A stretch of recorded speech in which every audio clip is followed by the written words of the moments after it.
নমস্কার সবাইকে, ওয়ান্ডার মহুয়ার নতুন একটি ভিডিওতে সকলকে স্বাগত। আজকে সোমবার আর এখন সকাল ওই 10টা। আপনাদের সকলকে জানাই দীপাবলির অনেক অনেক শুভেচ্ছা। আপনাদের সকলের জীবন উজ্জ্বলময় হয়ে উঠুক, আলোর রোশনাইয়ের মতন ঝলমলে হয়ে উঠুক আপনাদের সকলের জীবন, এই কামনা করি। আজকে আমার ঘরে বেশ কিছু কাজ আছে। দীপাবলির জন্য আজকে ঘরটাকে একটু সাজাবো। সবার প্রথমেই চলে এলাম আমি আমার এই ডাইনিংয়ের এই কর্নারটাতে। দুর্গাপুজোর সময় ভ্যাকিউম ক্লিনার দিয়ে সোফাটাকে খুব ভালো করে ক্লিন করা হয়েছিল, সেটা তো আপনাদেরকে দেখিয়েছিলাম। তারপরে আমার সোফায় যে টাওয়ালগুলো পাতা থাকে সেগুলো তোলার পরে আর সোফায় সেরকম কিছু আমি পাতিনি। তাই আজকে সোফাটাকে আবার ভালো করে ক্লিন করে টাওয়ালগুলোও যেহেতু আমার একদম পরিষ্কার করা হয়ে গেছে, তাই ভাবলাম আজকে টাওয়ালগুলো আবার সোফায় পেতে দেওয়া যাক। কোনো জায়গাতেই তো সোফার ফুল কভার আমি পাচ্ছি না, তাই একটা টেলারের সাথে কথা বলেছি।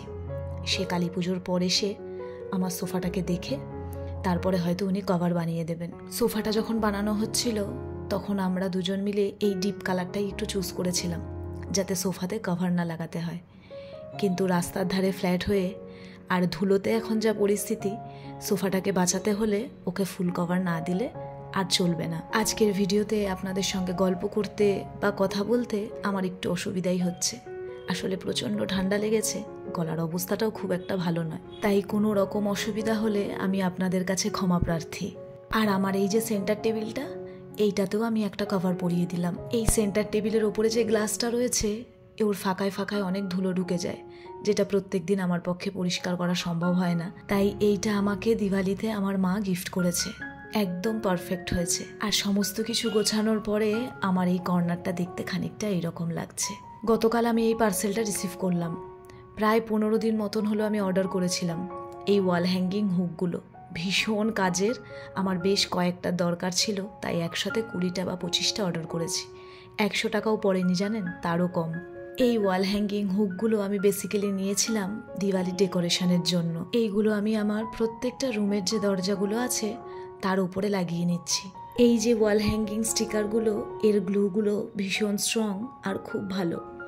শুধু এগুলোকে স্টিক করার সময় একটা জিনিসই মাথায় রাখতে হবে, সেই জায়গাটা যেন একদম ক্লিন আর কোনো যেন ধুলো ময়লা না থাকে, তাহলে কিন্তু এগুলো একদমই স্টিক করবে না। আমার কিচেনেও কিন্তু এইরকম সেম জিনিস দিয়ে একটা বোর্ড ঝোলানো আছে, আপনারা অনেকেই হয়তো দেখেছেন। প্রায় 4 মাস ধরে খুব সুন্দরভাবে স্টিক হয়ে রয়েছে। সমস্ত দরজার ওপরে লাগিয়ে নিয়েছি, এখন বাকি আমার এই এন্ট্রান্সের দরজাটা। আর এই দরজাটাকে নিয়ে কী বা বলি, এই প্লাস্টিকটা তো এখনও খুলতে পারছি না, কারণ আমার এখনও ফ্ল্যাটের বাইরেটা রং হয়নি।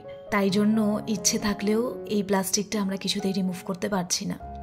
তো কোথায় লাগাবো সেইটাই মেজারমেন্ট করছিলাম, কারণ এই যে বোর্ডটা, এটা আবার মাঝখানে না ঝোলালে দেখতেও ভালো লাগবে না। তাই সমস্ত কিছু মেজারমেন্ট করে নিয়ে অবশেষে এই জায়গাটাতেই লাগালাম। একটু পরে এখানে বোর্ডটাকে আমি ঝুলিয়ে দেব। এখন সমস্ত দরজার বাইরে আমি এই মালাগুলোকে টানিয়ে নিচ্ছি। প্রথমে ভেবেছিলাম দীপাবলির জন্য এই রুম ডেকোরেশনগুলো আগেই করে নেব। তারপরে মা বলল, প্রত্যেক বছর তো দীপাবলির দিন বা কালী পুজোর দিনেই তুই সমস্ত কিছু করিস, তাই ওই দিনেই কর। তাই সকাল থেকে উঠে ঘরের সমস্ত কাজবাজ সেরে সকাল সকাল এই সমস্ত কিছু নিয়ে বসে পড়েছি। এই যে এন্ট্রান্সের দরজা, এইটা জিনিসটা টানাচ্ছি, এইটা আমি হাতিবাগান থেকে কিনে নিয়ে এসেছিলাম। কয়েকদিন আগে আমি আর মা হাতিবাগানে গেছিলাম। অনেক রকমের জিনিস উঠেছিল হাতিবাগানে, কিন্তু আমি একটু সিম্পলের মধ্যে চাইছিলাম, তাই জন্য আমি এইটা নিয়েছি। কেমন লাগছে অবশ্যই জানাবেন। আর তার পাশে এইরকম 2টো মালা আমি ঝুলিয়ে দিলাম। এই যে বোর্ডটা আপনারা দেখছেন, এইটা কিন্তু প্রায় 6 মাস হলো আমি কিনে রেখেছিলাম। আর এই কারণের জন্যই লাগাচ্ছিলাম না যে রং হলে তো প্লাস্টিকটা রিমুভ হবে তখন লাগাবো, কিন্তু ভাবলাম না, আমি আজকেই লাগিয়ে দেব। তারপর যখন আবার ফ্ল্যাটের কাজ শুরু হবে তখন এটাকে আবার খুলে রাখা যাবে। চলুন এখন রুমে যাই। এখন আমি আমার বেড কভারটা চেঞ্জ করব। বাইরের দিকের কাজগুলো সারা হলো। কালী পুজো আসার 1 সপ্তাহ আগেই ঠিক করে রেখেছিলাম যে কালী পুজোর দিনকে বিছানায় কোন বেড কভারটা পাতবো। এই বেড কভারটা, এর কালার কম্বিনেশনটা আমার ভীষণ পছন্দ। বরাবরই বেড কভার নিয়ে কিন্তু আমার একটা দুর্বলতা রয়েছে। আমি ভীষণ ভালোবাসি রং বেরঙের বেড কভার বিছানায় পাততে, এবং সেটা যদি রোজ হয় তাহলে তো আরও ভালো। আমার আগের ভিডিওতে মলিজ ডেইলি অ্যাক্টিভিটিস বলে আমাকে একজন কমেন্ট করেছে, দিদিভাই আমি এই প্রথম তোমার ভিডিও দেখলাম, ভীষণ ভালো লাগলো, তোমার বাড়ি কোথায় অবশ্যই জানিও। তো থ্যাংক ইউ সো মাচ এত সুন্দর একটা কমেন্ট করার জন্য।